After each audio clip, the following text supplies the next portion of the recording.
Good morning. I'm Charlotte Oldemore, a senior member of the Senate Foreign Relations Committee Democratic staff. Thank you so much for joining us today at the release of our new report, Global Forced Migration, the Political Crisis of Our Time. As many of you already know, today there are 45 million internally displaced people, 29 million refugees and others displaced outside their countries, and 4.2 million asylum seekers. All of this is occurring, all of this displacement during a global pandemic, which only heightens their vulnerability. We know that global displacement has almost doubled in the last 10 years. This report details why so many men, women, and children have been forced to flee their homes and communities. And it makes the case that strong leadership, in particular US leadership, international solidarity, and very importantly, innovation, are urgently needed to reduce the human suffering and address the sheer magnitude of this crisis. We are incredibly fortunate today to have an extraordinary group of experts who will help us understand this crisis better. We are joined by former Secretary Madeleine Albright, Dr. Albright, Honorable Lloyd Axworthy, and Dr. Farida Almuslem, a Syrian doctor, OBGYN, who is also a displaced person in northern Syria, and she is joining us from Syria today. After our panelists have concluded remarks, we'll turn to a question and answer period. If you have questions, please submit them to Andrew McKenna. We'll try to get to as many as we can. And additionally, if you have not already received the report, it is posted on the SFRC Minority website. It is now my great honor and privilege to introduce Senator Robert Menendez, ranking member of the Senate Foreign Relations Committee. Over to you, Senator. Well, thank you, Charlotte, and thank you to all who are joining us, especially those from New Jersey, as well as across the country. Global forced migration is one of the most profound and least understood crises facing the world today. And in a sharp uptick from previous years, the UNHCR reported this morning that more than 79.5 million people are currently displaced. I think we can all agree that this is an immense upheaval and suffering which demands our actions. I want to especially thank Dr. Madeleine Albright for joining us this morning. Madam Secretary, you remain one of our greatest national security leaders. Your dedication to translating your own experiences as a refugee into decades of championing policies for refugees and displaced people have inspired countless people across the globe. We're also honored to have the Honorable Lloyd Axworthy, the current chair of the World Refugee and Migration Council and one of Canada's leading voices on global migration and refugee protection. He has served as Canada's Minister of Foreign Affairs as well as Immigration.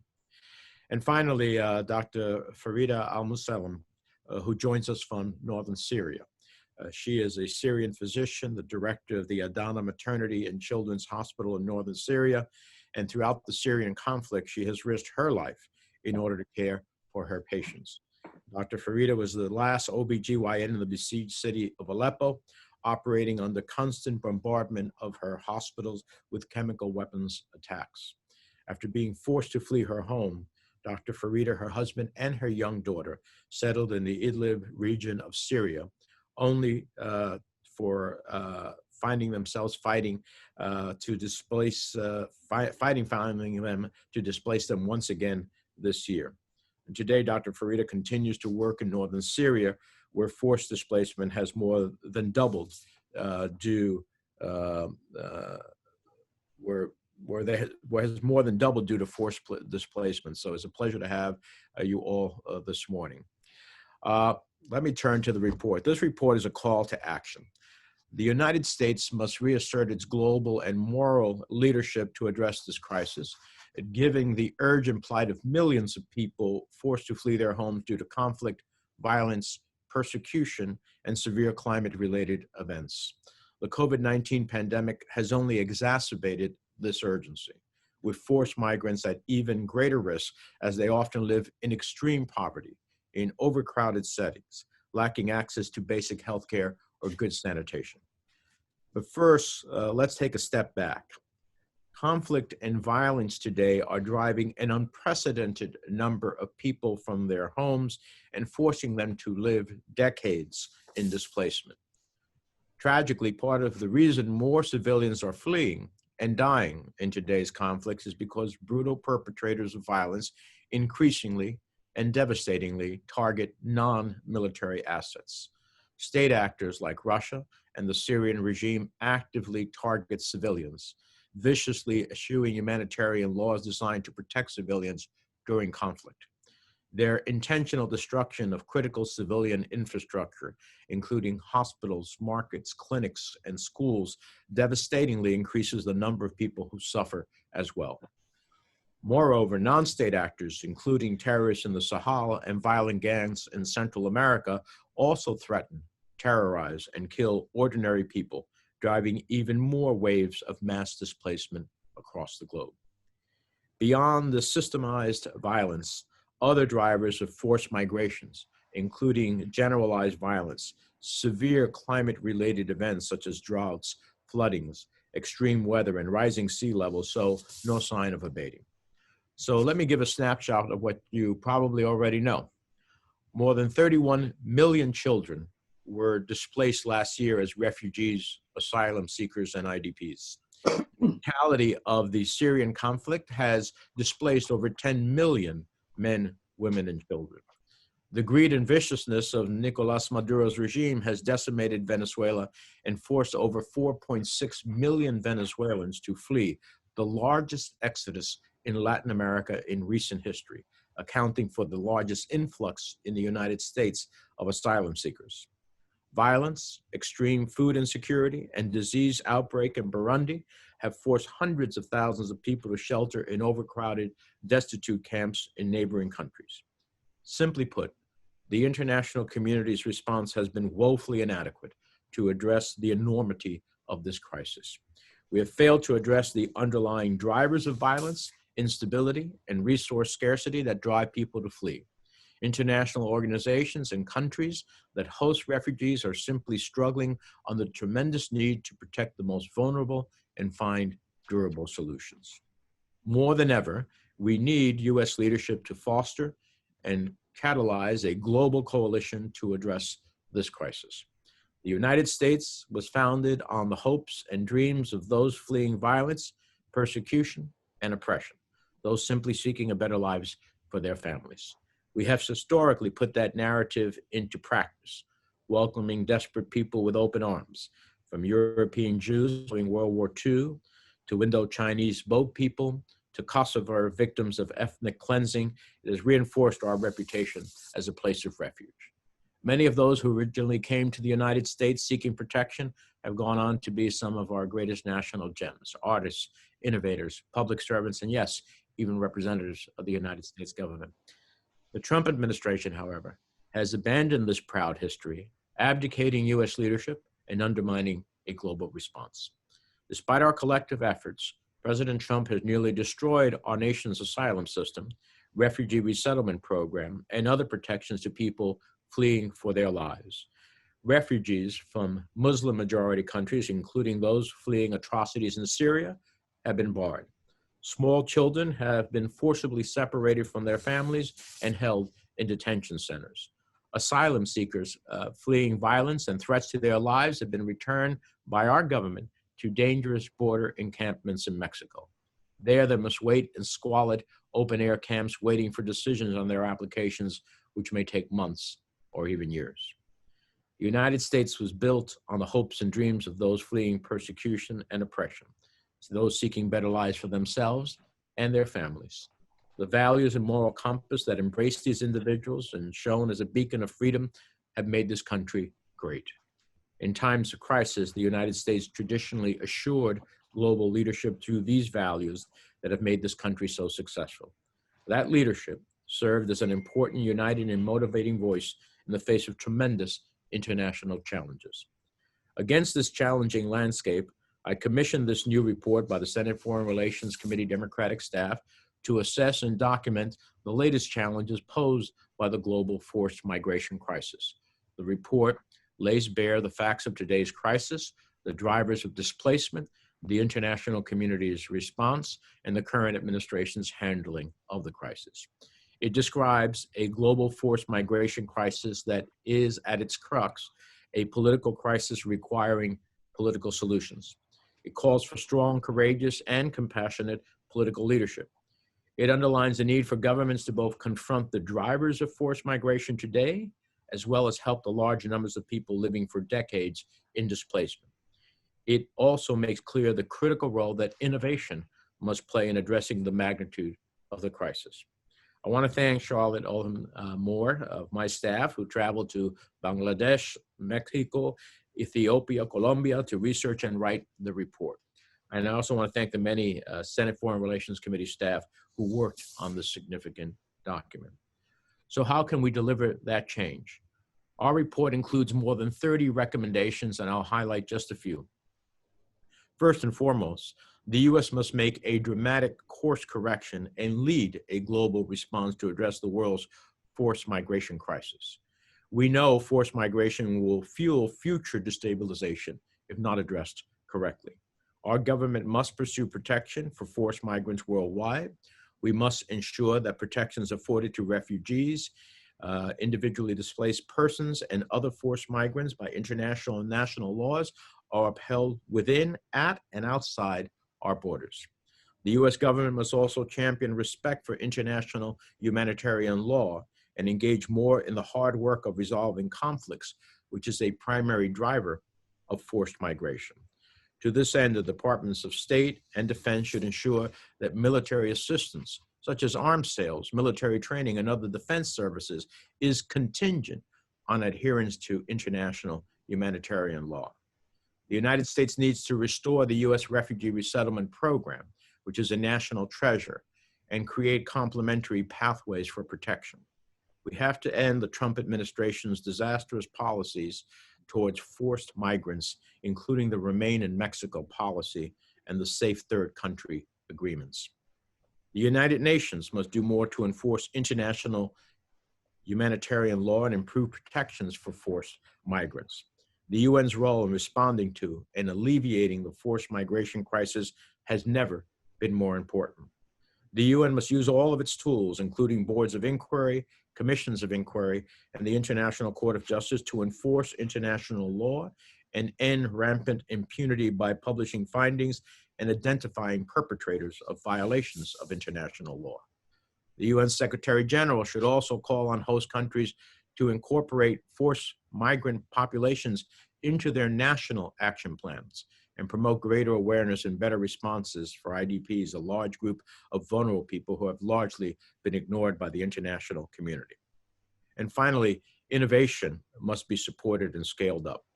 Recent efforts in humanitarian financing by the World Bank, humanitarian diplomacy, humanitarian assistance by NGOs and the private sector highlight opportunities for extraordinary innovation, but they require greater support. These creative initiatives include new international and national compacts on refugees, the World Bank's concessional financing, and a myriad of private partnerships aimed at providing work and educational opportunities to forced migrants. In closing, my hope is for this report that we are announcing today to serve as a catalyst towards more action to help stem this crisis.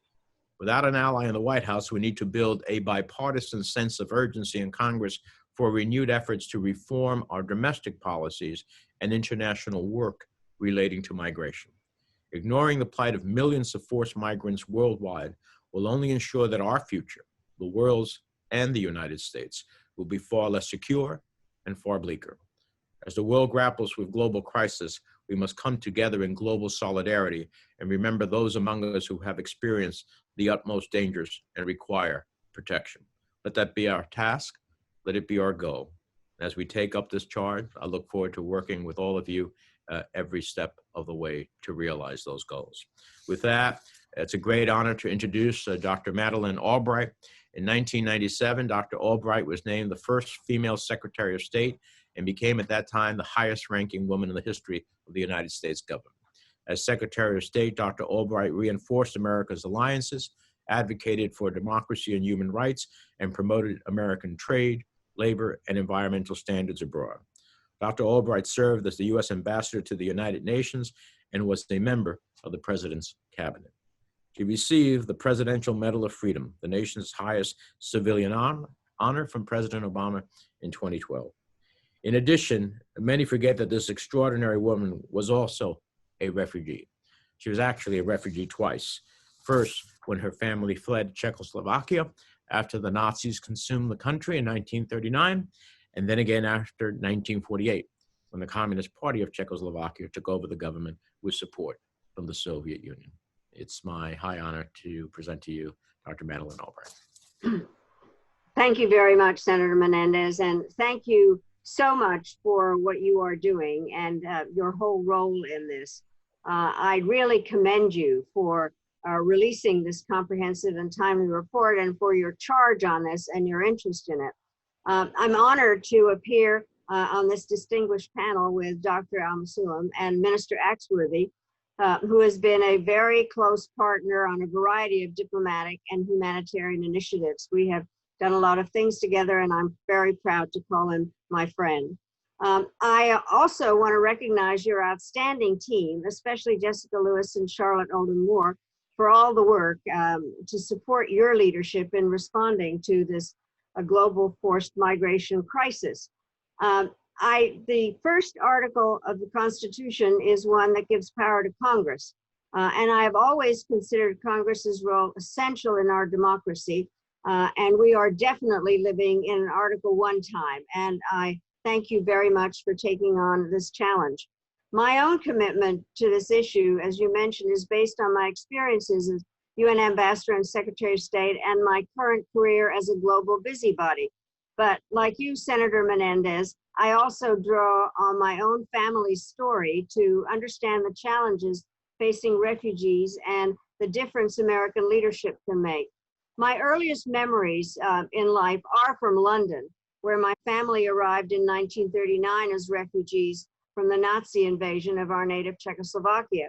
In the apartment building where we first lived, we met exiles from Poland, Hungary, France, and elsewhere across Europe who had comparable stories to tell. We were thankful for the haven we received, but prayed for the day when we could go home. After the war, we did return to Czechoslovakia, but following the coup in 1948, we were once again forced into exile, this time to a new and welcoming land, the United States of America. Although we were refugees, I should emphasize that we were particularly lucky. We did not have to crawl through barbed wire, and we arrived in our new homeland on an ocean liner, not an overcrowded raft. And I mention all this because I find it impossible to be coldly analytical on the subject we're discussing today. And I also know from personal experience that the movement of people from their homes does not occur without good cause. I think many would prefer to remain in places where our families live, our names are known, our customs accepted, and our language is spoken. However, for millions around the world, that is simply not possible. The exodus of people across borders in search of security is challenging governments, roiling politics, testing international relief agencies, and raising difficult questions of national identity, social cohesion, fairness, safety, morality, and law. The report that you are releasing today makes very clear that the causes of the current crisis are broad, ranging from poor governance to climate change. But it also makes clear that the COVID-19 pandemic could dramatically worsen the crisis by unleashing new economic devastation, provoking new armed conflicts, and making life even more difficult in refugee camps. So rather than distracting us from the challenge of forced migration, the COVID pandemic should be putting this issue back at the center of the international agenda. Obviously, there are no easy answers to either the pandemic or the refugee crisis. And your report, I think, makes a number of very productive recommendations, some of which you mentioned and I endorse, obviously, and not repeat. But I would like to emphasize two basic points. The first best solution by far to the forced migration crisis is to prevent wars and disease while creating a healthy global economy so that people aren't forced to leave their homes in quest of safety and the means to survive. The United States can play a positive role by supporting democratic governance, promoting health and development, and resolving conflicts through diplomacy. But nothing, and I'm going to say this very clearly, could be more counterproductive than slashing our budget for international affairs, withdrawing from international organizations, and dismantling the instruments of American influence, as the Trump administration is doing. A little more than 2 years ago, I was actually invited by Louise Arbour, a Canadian, to attend a major UN conference on migration in Morocco.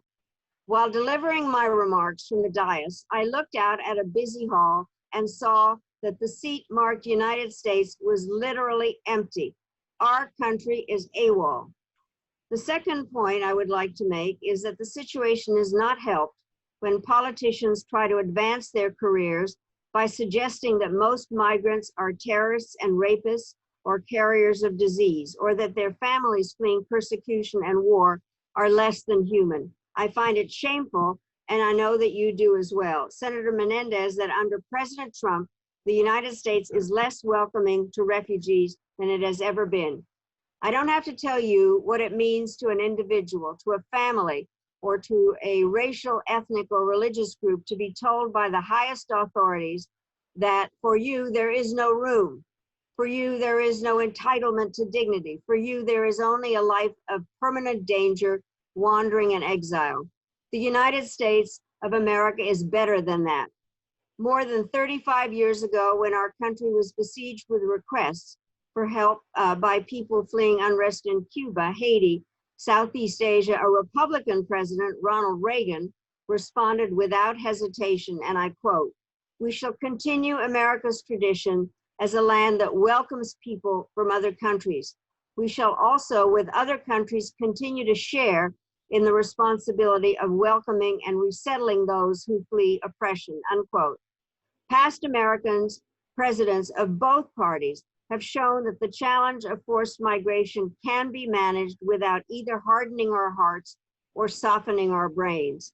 Here, Reagan's doctrine of shared responsibility is essential, a doctrine that can best be realized through the fair representation of diverse interests, informed debates, respect for truth, and the equitable implementation of just laws. This November will mark 72 years since my family and I sailed past the Statue of Liberty into New York Harbor. That statue was there to greet me because a much earlier generation of Americans had sacrificed the nickels and dimes to build the place for her to stand. Today, I have to imagine that Lady Liberty is weeping, but I also hope that her torch can shine brightly again if we recognize that democracy is not a spectator sport, and if we insist that the recommendations of this report be heeded. Thank you so much for your attention, and I look forward to our discussion. Thank you, Madam Secretary, for those very insightful comments.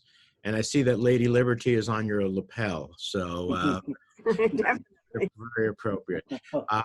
Unfortunately, we have votes in the Senate, so with my apologies to our other two esteemed guests, I'm going to have to excuse myself, but my thanks as well for their incredible work and for their participation. Thank you all. Thank you, Senator. Thank you, Senator, and thank you, Secretary Albright. Now to our next senator, our next speaker, rather. I'd like to introduce Honorable Lloyd Axworthy. As we mentioned, he's chair of the World Refugee and Migration Council. He is one of Canada's leading voices on these issues. He had a long public career in Canada as Minister of Foreign Affairs, Immigration, and Employment. And importantly, since him leaving political office, he has led an extraordinary amount of work on human security, human rights, refugee protection in Canada and around the world. So thank you for being with us today, Mr. Axworthy, and now to you. Well, thank you, Charlotte, and let me also pay my compliments to the Senator. I understand the kind of contingency where you have to, when the bell starts to ring, I used to do that in the House of Commons on a regular basis, but this is an important document, and the work that you and your staff have done in the Foreign Relations Committee, I think is very much a landmark in the sense that, as the Senator described it, and as Secretary Albright described it, there has been a huge vacuum, a great sucking sound as the United States has withdrawn over the last 4 years from its leadership. As a representative of a country that shares the same piece of rock called North America, I just know how important it has been over the years that we work together and collaborate on issues related to displaced persons, migration, and refugees. I think there's always been a high level of cooperation, but in many cases, because the United States of its eminence in the world and its power, was able to take a lead and be able to not just convene people, but actually initiate actions. And as Madeline mentioned, the whole issue of, I remember when I was immigration minister, working together with Americans and a few others on the whole Southeast Asia movement from Indochina, and where we did major resettlements. I think the United States had almost 200,000. We were 60 or 70,000. It just shows how important the statement you make today to kind of revivify and give a new voice is really important to the rest of the world, and particularly for those of us who want to work with and be allied with the kind of leadership that the United States has provided. In the meantime, I think that what you are also signaling is a very important inspiration, and I have to say that Secretary Albright was a member of a conference, a virtual conference that we organized through the World Refugee Council last week for girls and women, refugees, who are facing the issues of COVID-19, and to ask them for their very direct experiences. What are they experiencing? What are they sensing? We've talked about the kind of the four horsemen of the apocalypse, the conflicts and the climate change and the corruption and the epidemics, which have all come together in a kind of confluence to really create almost a perfect storm.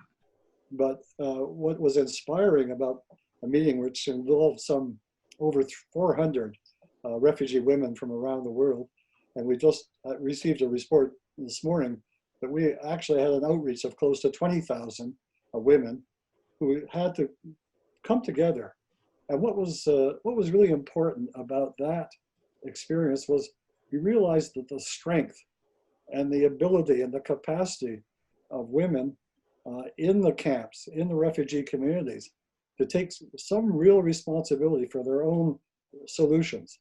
They want to be part of it. They want to help make the decisions. They want to help implement them. And the level of talent that was expressed during that meeting, I think, Madeline, you would probably share that. It was really inspiring to hear how much of a resource is available if we're able to tap in, give the opportunity to connect, to collect resources, and to identify where there are major pressure points, where the real issues are faced. So in some cases, some of the women in some of the camps talked about the sheer lack of soap in terms of doing hand washing.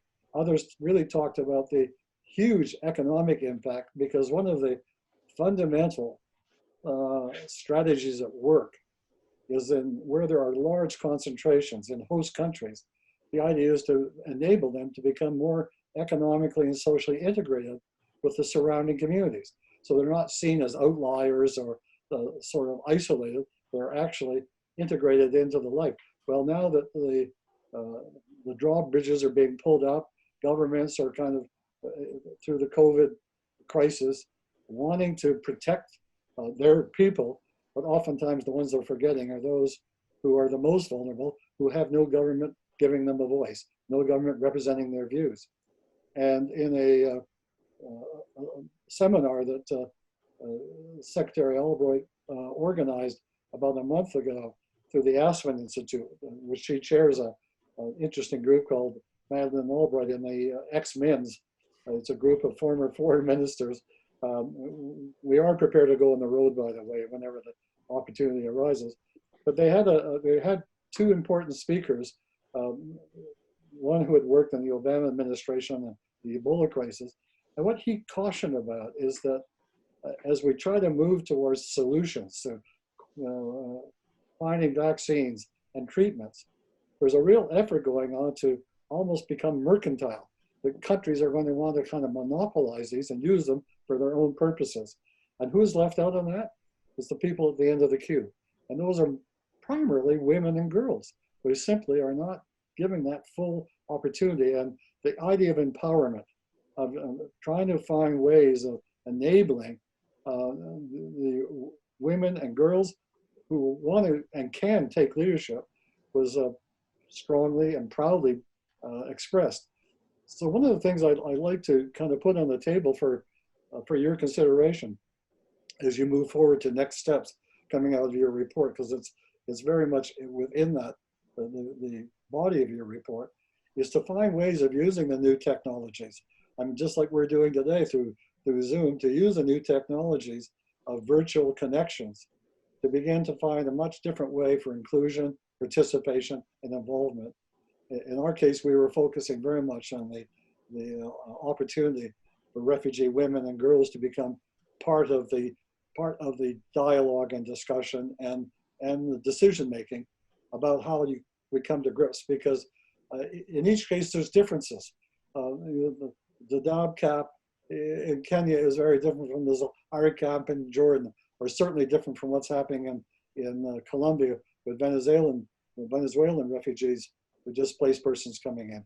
So it has to be tailored, and therefore it has to be. We have to make sure that there is that involvement that allows that to be properly designed and created, and that the resources can be targeted. That that we can curate responses as opposed to having fairly broad general outlines. And if I might then return to one other important point about that, and that is your report puts a strong emphasis on the need for innovation. And nowhere is that more necessary than in the redefinition, resetting of so many of our international collaborative institutions.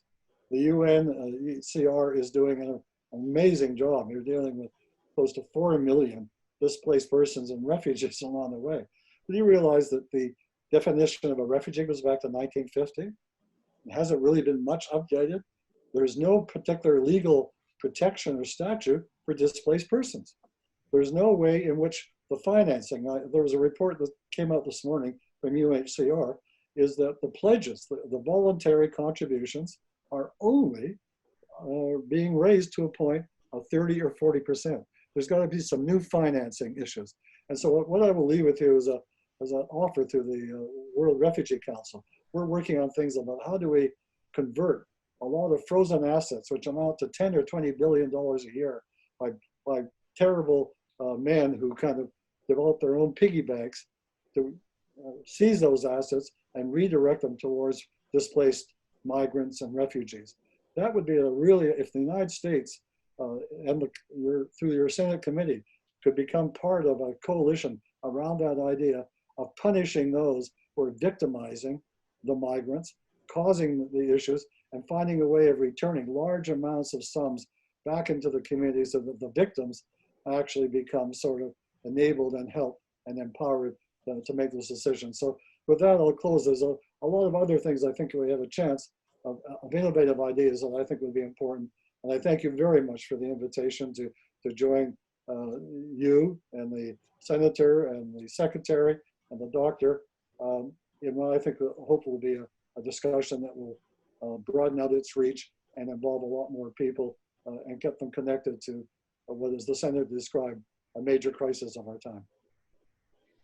Thank you. Thank you so much, Mr. Axworthy. You put a lot on the table, very important issues such as the inclusion of refugee women, the need for greater international accountability for perpetrators. Thank you for that. And we will, this is an ongoing discussion. Finally, I want to give the floor to Dr. Farida Almuslem. She is now in northern Syria, working out of a hospital. Dr. Farida has lived through the horrors of the Syrian conflict and experienced firsthand many of the things we are talking about today, as well as erased in the report.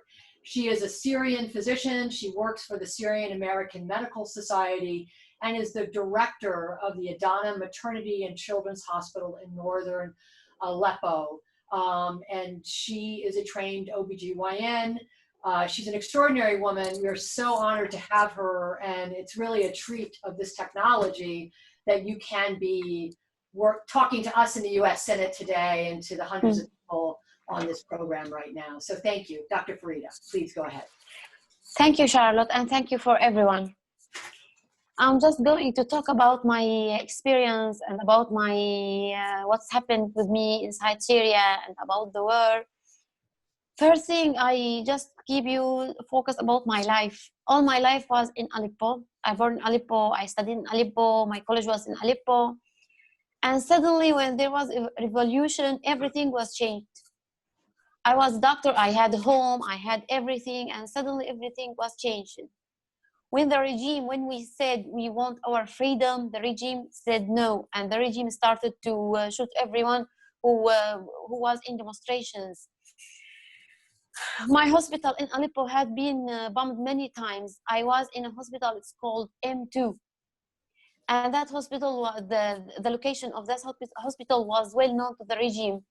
So it had been bombed many times, maybe 30 or 40 times. Whenever there was a bombardment, we fix everything and go back to the work soon as we can. Sometimes we had to go to another hospital. We just moved the staff to another hospital, and then until we fixed the hospital, our hospital, which was M2, we just go back to that hospital. My hospital was not just a hospital. It was the second home of me. I trained many midwives. I trained many nurses. We were a family, and suddenly everything was vanished after the end of the besiegement of the city on 1960. And that was the end of everything in Aleppo. We tried all the kinds of weapons in Aleppo. The chemical weapon, the bunker buster, the barrel bombs, everything. And my daughter was with me all that time. My daughter tried all these kind of weapons. One day she was with me, and there was a chemical attack on the hospital, and she smelled that chlorine gas, and she started crying, and she ordered for oxygen, and there was no oxygen. No oxygen. The oxygen generators on all the area was just bombed, and there was no oxygen. And you can't give oxygen for your daughter and for any child inside that time. It was bad days. After that, after the bombardment of the city, after the bombardment of my hospital, I lost my house, I lost my clinic, I lost my medical devices in the city, I lost my memories, I lost my photographs, lost everything just this simply. And as Dr. Madeline said, it's not simple to anyone to lose his home. It's not simple. It's not like that easy. It's not just about the money that you bought that house. It's about that house is piece of you, is piece of the family. So I lost that with all of that simplicity. I lost many of my friends. Some of them was doctors and some of them was neighbors. One day there was a bunker buster was on a building which was 200 meters from my house. And my friend had lost his family. He was a man, 30 years old. He was crying. I cried. I tried to be strong. I tried to tell him it's happening every day, but I was crying, and he was crying. And that's still happening until now in the areas of South Syria and the areas of Jabal al-Zawiya, because the regime is still bombing these areas. My story is not that sad because I had been moved for just a few times. I'm not moved for some people. They had been moved from their houses for 15 times. I had been moved just 3 times. I'm the lucky one. There's people had moved for 15 times. At last, they just lost hope, and they just have a tent on their back. They just take their tents whenever there was a bombardment, and they take their tent and go wherever there is no bombardment, next to the Turkish borders. In February this year, I was in a hospital. It's called Al-Atari Hospital, and the bombardment started again on the hospital, and I was there. I was calling back all the memories of Aleppo. Everything was just happening again. The attacks, the horror, the sound of the airplane, the sound of bombardment. I was shocked again. I just escaped. I didn't think about the people that I should help. I should just escape, because I lived that before. I lived that in Aleppo. I don't want to live that again. Now sometimes I just regret my decision to stay in Syria, because that's still happening. I don't want it to happen again for any for any person inside Syria. For women and children, the situation is very bad, especially for women who is at the age of childbirth. Many of the women just live in tent without hygienic facilities. They just go to the bathroom in row. Can you imagine when you just wake in the morning and you go to your hot bathroom and you make your shower? That is a luxury in Syria. It's a kind of luxury. So the women here had many illnesses. Many of them had anemia. Many of them had urinary tract infection because they don't have clear water to drink, or they don't have water to make just a shower. They don't want to have a bathtub. It's a dream. It's a dream here. So many of these people just leaving because they are just alive. Many of them want to die, literally. Many of these people now had depression. I made a training course about the psychiatric cases in Syria, and I discovered that there's many cases of depression between women. My daughter is one of them. My daughter had a sickness. She had a psychiatric sick. She's isolated because when we lost everything and we were just apart from Aleppo, apart from our families, from our house, from her school, from her schoolmates, when her friend had a brain injury, when her kitten had been killed with a sharp nail, it was just shocked and until now she's living in isolation. And COVID-19 had worsened the situation for her. For 3 months she's at home and she can't go out of the house. And when they just say it's okay to go out of the house, she just stayed at home.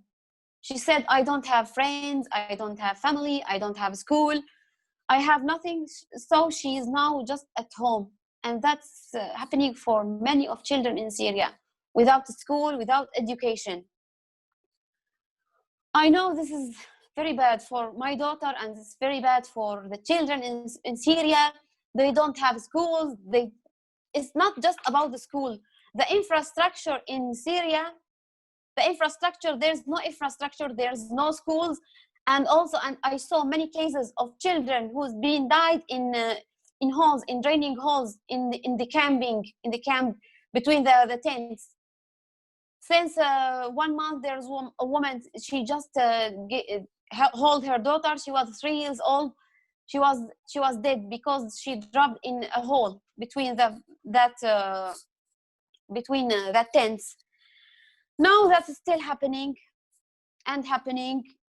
We are in a big siege. In Idlib, we are in a big siege. No one can go out of Idlib, and no one can come to Idlib. Just the lucky people who is merchants or some doctors can go to Turkey.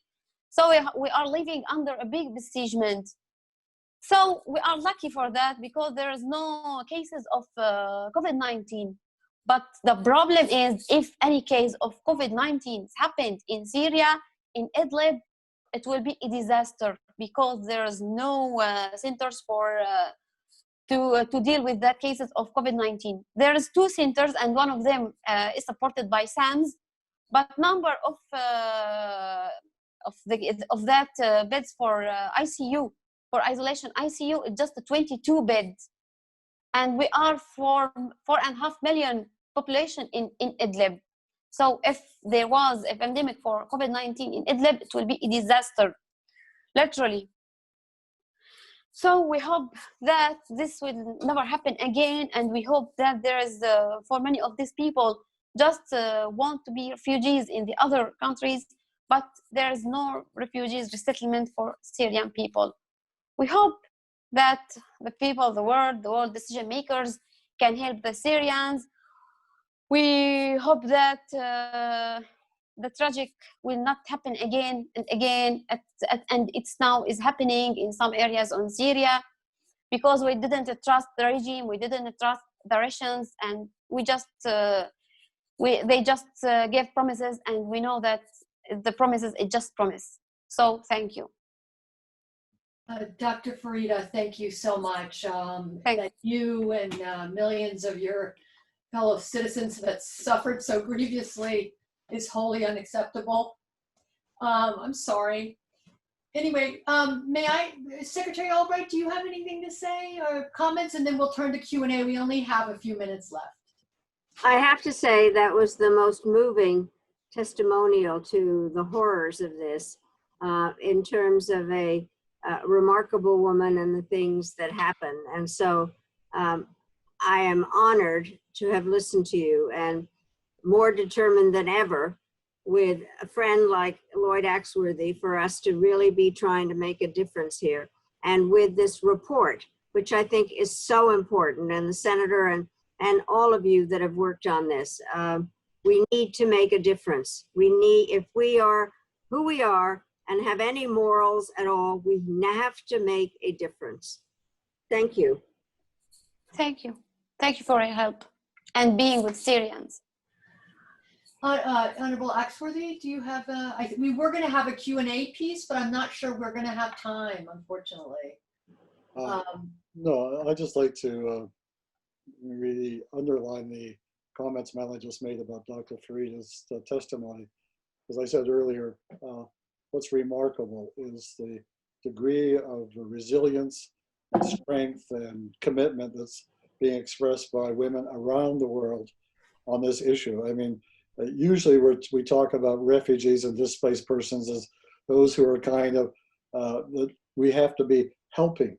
But the fact is that there's an enormous potential of effective capacity and work and action, that it can be, to use an expression that I think that Madeline did when she chaired the UN Committee on Empowerment, to empower them to become part of the solutions. To me, you know, the report that you've put should be a platform which we build upon to develop these kind of opportunities.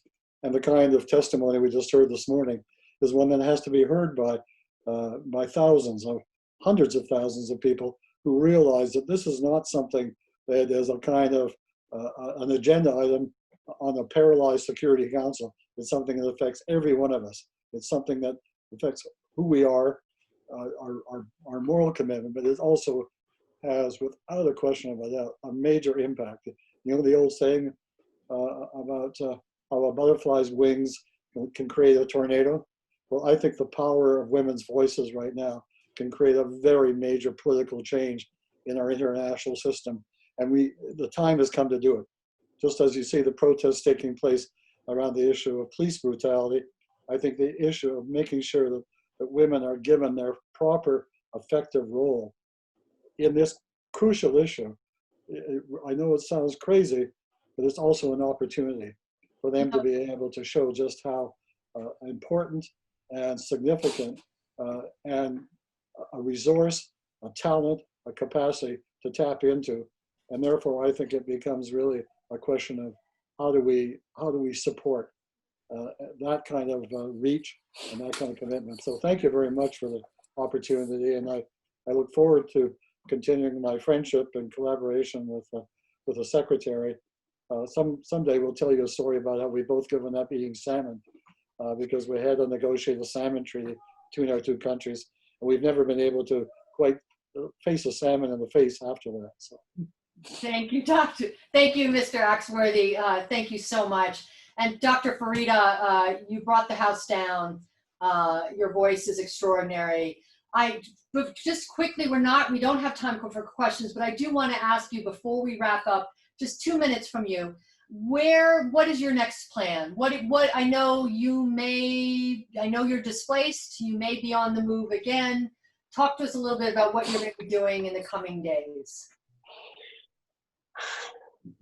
I'll take my daughter for psychiatric clinic. She really had a problem. And the other thing, I still do my job in Syria and just to move to live in Turkey.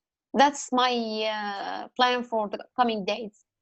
People in Syria really in need for doctors. Whenever I think that I should go out of Syria, I see the faces of my patients. Some of them cry, some of them, they told me that we need you. We really need you. I can't live with this simplicity. When I think that I'll be in New York, that thing make me somehow happy and somehow it mostly make me sad for these poor people in Syria. But I hope I can make the right decision. Thank you, Dr. Farida. Thank you, Dr. Farida. And New Yorkers, you may not get her. We'll see how it goes. We'll keep you updated. Thank you. So again, thank you for joining this discussion. Thank you tremendously, Dr. Albright, Honorable Axworthy, and of course, Dr. Farida Almuslem, who we wish safe speed. I also want to thank the Syrian American Medical Society, who was instrumental in helping us have Dr. Farida join us today from Syria.